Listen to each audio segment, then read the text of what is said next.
আসসালামু আলাইকুম। প্রবাস স্বপ্ন না সত্যি? আজ একটা কথাই বলতে চাই, একটু মনোযোগ দিয়ে শোনো। বিদেশ মানে ডলার না, রিয়েল না, টাকার পাহাড় না। বিদেশ মানে একাকিত্ব, যুদ্ধ আর বুক ভরা দীর্ঘশ্বাস। যারা দালাল ধরে লাখ লাখ টাকা দিয়ে বিদেশে যাওয়ার স্বপ্ন দেখেও, ভাই একটু থামো। জীবনটা সিনেমা না, এটা বাস্তব। দালালের ফাঁদে পড়ে অনেকেই সব হারায়, টাকা, সময়, এমনকি জীবনের মূল্যবান বছরগুলো। তাহলে উপায় কি?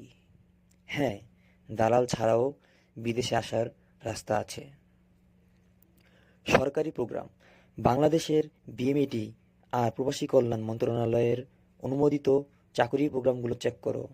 পিওই ফিলিপাইনের মতো দেশে ব্যবহৃত, বা বিভিন্ন দেশের সরকারি ওয়েবসাইটে স্কিল্ড ওয়ার্কারদের জন্য অফার থাকে।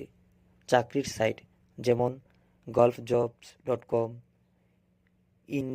indeed.com/SA বা লিঙ্কডইন এর মাধ্যমে স্পন্সর ভিসায় আসা সম্ভব যদি স্কিল থাকে। স্টুডেন্ট ভিসা বা স্কলারশিপ, শিক্ষার মাধ্যমে আসলেও অনেক দেশে কাজ করার সুযোগ থাকে। ভাই, নিজের যোগ্যতাকে গড়ে তোলো। ইলেকট্রিশিয়ান, ওয়েল্ডার, প্লাম্বার, কাঠমিস্ত্রি, টাইলস কাজ বা আইটি স্কিল কিছু একটা শেখো। তখন বিদেশ তোমাকে খুঁজবে, তুমি বিদেশ খুঁজবে না।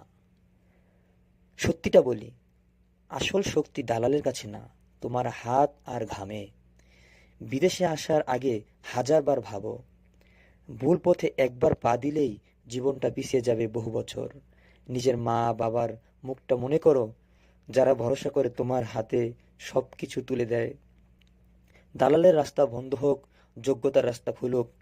এই স্ট্যাটাস যাদের মনে বাজবে, তারা একটা শেয়ার দাও, হয়তো কারো জীবনটা বেঁচে যাবে।